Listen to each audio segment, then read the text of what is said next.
Chicken মশলা তৈরি করার জন্য আমি মাংস নিয়েছি 400 গ্রাম, 3টা মাঝারি সাইজের পেঁয়াজ আমি কুচি করে নিয়েছি, আর নিয়েছি টমেটো, কাঁচা লঙ্কা, তেজপাতা, টক দই, আর নিয়েছি 2 ইঞ্চি সাইজের আদা আর 16টা রসুনের কোয়া। আদা রসুনগুলোকে আমি গ্রেট করে নেব। আর নিয়েছি হলুদ গুঁড়ো, কাশ্মীরি লাল মরিচ গুঁড়ো, চিনি, চিকেন মশলা, লবণ আর শুকনো লঙ্কা। এখানে আমি কিছু গোটা মশলা নিয়েছি। মশলার মধ্যে রয়েছে গোটা জিরে, ধনে, এলাচি, লবঙ্গ, দালচিনি, গোলমরিচ আর তেজপাতা। এবার আমি সমস্ত মশলাগুলোকে ভালো করে ভেজে গুঁড়ো করে নেব। এভাবে মশলাগুলোকে ভেজে মাংস রান্না করলে মাংসের খুব সুন্দর একটা গন্ধ বের হয়। মশলাগুলো আমার ভালো করে ভাজা হয়ে গেছে। এবার এটাকে ঠান্ডা করে আমি মিক্সিতে ভালো করে গুঁড়ো করে নেব। এখন আমি কড়াই গরম হওয়ার পর তেল দিয়ে দিলাম। তেলটা গরম হয়ে গেছে। এখন আমি শুকনো লঙ্কা, তেজপাতা আর 1 চামচ চিনি দিয়ে দিলাম। এই তেলের মধ্যে চিনি দেওয়ার কারণ হচ্ছে যখন আমি মাংসটা রান্না করব মাংসের রঙটা খুব সুন্দর হবে। শুকনো লঙ্কা আর তেজপাতাটা একটু ভাজা ভাজা হয়ে গেলে এবার আমি কুচি করে রাখা পেঁয়াজগুলো দিয়ে দেব। পেঁয়াজগুলো দিয়ে এবার আমি হালকা বাদামি রং হওয়া পর্যন্ত পেঁয়াজগুলোকে ভেজে নেব। পেঁয়াজগুলোকে ভাজার সময় আমি গ্যাসের ফ্লেমটা মিডিয়াম রাখব। পেঁয়াজগুলো সুন্দর ভাজা ভাজা হয়ে এসেছে।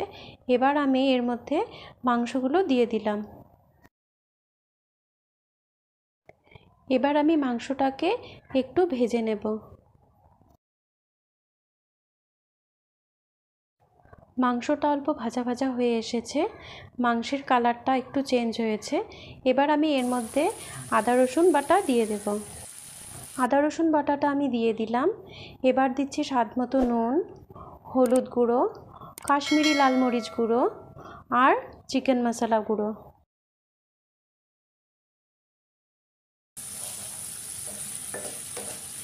মশলাগুলো দিয়ে এবার আমি মাংসটাকে ভালোভাবে কষিয়ে নেব।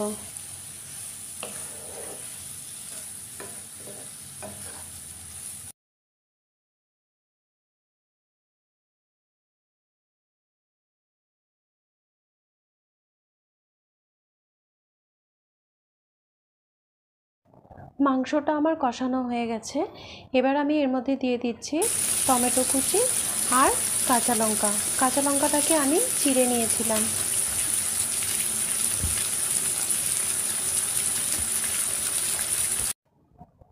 টমেটোটা একটু ভাজা ভাজা হয়ে আসলে এবার আমি এর মধ্যে দিয়ে দেব ভেজে রাখা মশলাগুলো।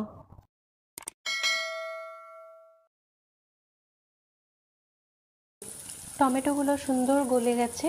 এবার আমি এর মধ্যে ভেজে রাখা মশলাগুলো দিয়ে দিলাম, আর দিয়ে দিচ্ছি টক দই।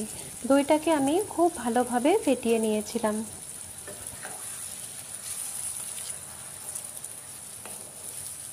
সমস্ত উপকরণগুলো আমার দেওয়া হয়ে গেছে।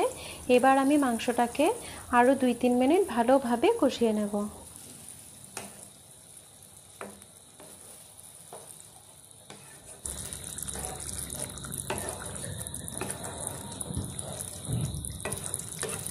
এই রেসিপিটা গরম ভাত, পোলাও, রুটি, নান, পরোটা সব কিছুর সাথেই খেতে খুব ভালো লাগে।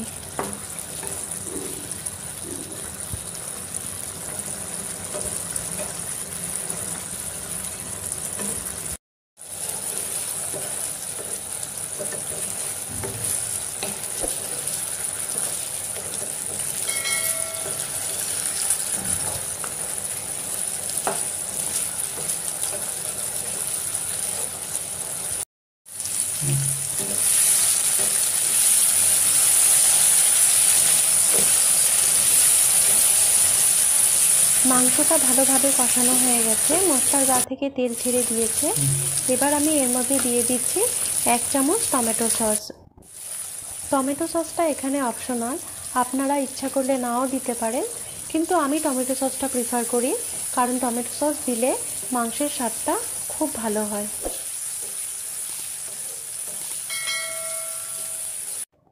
টমেটো সস দিয়ে একটু নেড়ে চেড়ে এবার আমি এর মধ্যে আধা কাপ জল দিয়ে দিলাম।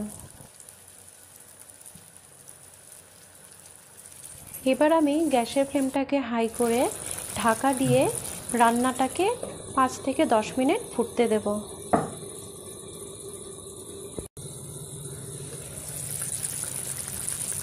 10 মিনিট হয়ে গেছে, এবার আমি ঢাকনাটা খুলে নিলাম। আমার রেসিপি চিকেন মশলা প্রায় রেডি হয়ে গেছে।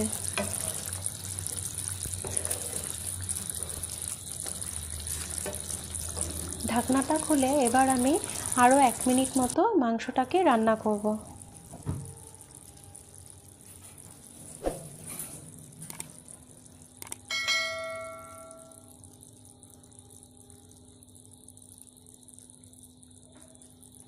এক মিনিট পর এবার আমি গ্যাস অফ করে দিলাম, আর আমার রেসিপি চিকেন মশলাও তৈরি হয়ে গেল। রেসিপিটি ভালো লাগলে লাইক করবেন, বন্ধুদের সাথে শেয়ার করবেন, আর এখন পর্যন্ত যদি আমার চ্যানেলটি সাবস্ক্রাইব করেননি সাবস্ক্রাইব করবেন, আর পাশে থাকা বেল আইকনটি প্রেস করে দিবেন। সবাই ভালো থাকবেন, সুস্থ থাকবেন, ধন্যবাদ।